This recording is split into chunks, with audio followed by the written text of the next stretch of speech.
And then we go to the best motion picture drama. Avatar. Just skip this. Yeah. Avatar, The Hurt Locker, and Glorious Bastards, Precious, Up in the Air. And they gave it to Avatar because it's not the best drama of the year, but it made the most money, and that's why they gave it to Avatar. And it makes no sense whatsoever because the best drama of that year should have gone to any other one of those films besides Avatar. Avatar should not have even been nominated, yet alone not even have won. This is the one that I got so mad about. I think you were on the same page as me. We both were texting each other during the whole Golden Globes, and we were both pissed that Avatar won for the simple fact that no matter what anybody says out there, I don't care who you are or where you're from, Avatar was a beautiful movie to watch. But best drama? Are you serious? The Hurt Locker was a better drama. Inglourious Basterds was a better drama. Precious is probably the best drama in that entire fucking category. I'm sorry. It made me cry. Yeah. Okay, Precious made me feel terrible. I was thinking I cannot watch this anymore. What made you cry? Avatar or Precious? Yeah. Okay. Up in the Air was a better. What made you sit in your seat? Because of the plot line, not because of the pretty colors. Exactly. Inglourious Basterds or Avatar? Exactly. Fucking stupid Christopher Columbus movie mixed with Naboo from Star Wars. Mm-hmm. Cunts. Okay. I hate James Cameron. Up in the Air was a better picture than Avatar. All these other movies on this list were better than Avatar. And that's why I'm scared, because The Hurt Locker, honest to God, was a better fucking movie. It was an amazing film. Deadpool, you need to see The Hurt Locker. Inglourious Basterds, those two films are in my top two, and I like Precious also, even though it was very sad. The freaking Soloist was better than... Yeah, I would even give... Yeah, if I can go back a year, I'd give it to The Soloist, other than Avatar. Avatar's a beautiful picture to watch. Don't get me wrong. I really enjoyed looking at the film, but it was not the best drama at all. It was not. It was not the best drama, and this pissed me off so much. I was like, we have to do a show about this. I'm so pissed because Avatar is not the best drama. I don't care. And people will say, a lot of people who agree they're happy Avatar won have barely seen any movies this year. You know, a lot of people who are going to go flock to see this movie 10 or 15 times are doing it because they rarely watch movies. And when they do, they're surprised of how good they are. And this is a movie that captivates you and draws you in as being a part of the film. So obviously, yes, you're going to want to go see it.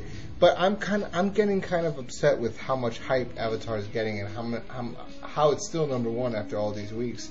I am, because when I think about it, and people are going to go crazy, and I'll probably use this clip on YouTube. When I think about it, The Dark Knight was a better film than Avatar. A better story. Yes. Better story. Yes. Better story. Fucking watching Ron Jeremy jerk off for 2 hours is a better story than Avatar. It's like literally, and here's the thing. I hate Avatar the movie. Yeah. I have no complaints about the actors. 10% of the cast were on screen, the other 9%, I don't know, were voices for fucking blue people. Blue cat things that no one apparently has a problem with, and that no one says, wow, this looks extremely fake. The CGI is not at the point where you can make things look perfect. That you can't make a complete fake thing with CGI, in my opinion. It's too fake. The eyes don't move correctly. The lips don't move correctly. You don't get... you get 70% of what you need to make it look real, in my opinion. I mean, you can make the most beautiful landscapes, but you can't make people. Mm-hmm. I mean, Star Wars, if you take all the fake CGI shit from Star Wars, it looks 10 times better than all the shit from Avatar. Those blue cat people suck. And then James Cameron, I hate that he won, but he's a freaking genius. James Cameron is literally one of the smartest men in the film industry. And here's the reason. He was the first one to do the two big firsts.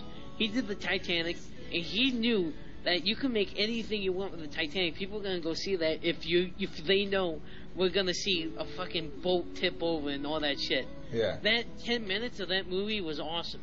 Yeah. Okay? And that was what? CGI too, is like some special effects shit. Yeah. And then he did the same thing with Avatar. He knew, I want to be the first one to do this. And he was the first one to do it. And in 10 years, there's probably going to be a lot of different types of movies like this. But that are gonna make Avatar look like shit, like other movies have made Titanic look like shit in comparison. But he's the first one, and so now, and next year, and the year after that, it's gonna look like one of the best movies ever, when it isn't. But, and like I said, 10, 20 years, when there's thousands of movies like this, no one's gonna even give a shit about Avatar. Which, it's just stupid that fucking the society that we live in, they only care about pretty pictures. Yeah. But still, James Cameron's a genius. Please hire me for something. Yeah, I agree. He is a genius, but, you know, again, it goes to these other 4 films that are 10 times better than Avatar, and better dramas. Dramas are the category you're putting in. Avatar does not belong. Avatar should win Best CG.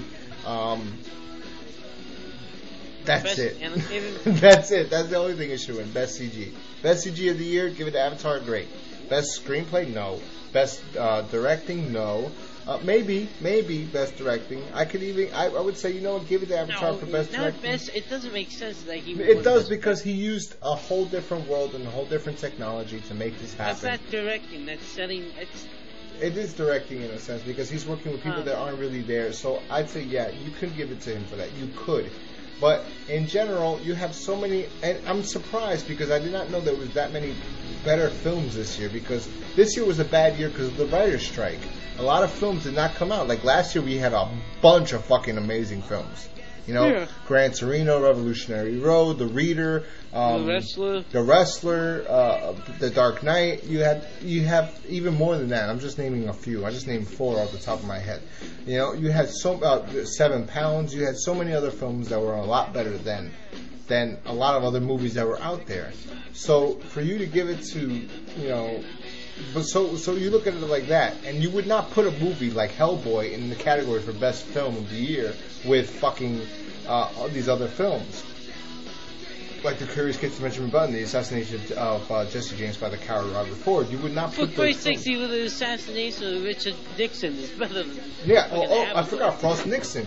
You know, we had a whole bunch of fucking great films last year. This year we didn't have that many great films, but we realized we have a lot more than we even knew we had. And for you to give it to a film like Avatar is fucking wrong and terrible. And I'm sorry to say this, but all you people out there who think this really is the best film ever, I want you to not listen to this now. Put a little, go to your phone and put a memory bank and put this on for next year. And after you see the films that come out next year, I want you to go back to here and listen to this and think if we were semi-right with saying Avatar is not the best drama. It is a good film, in my opinion. Deadpool hasn't seen it. He hates the film with a passion. But in my opinion, it's a good film to look at. It does intrigue you, and you can watch it through the entire thing. You can probably watch it more than once because it's so good. But best acting, best drama, best director. Even in that opinion, I think there's still other directors this year that were 10 times better than James Cameron, and even screenplay, as James Cameron said, should have went to his ex-wife Catherine Bigelow, because those were better films. And I'm very shocked that Hurt Locker didn't win, because that is my favorite film this year. It really was. I said it here. I'd take Inglourious Basterds off number 1. I put The Hurt Locker above it because that was an amazing fucking film.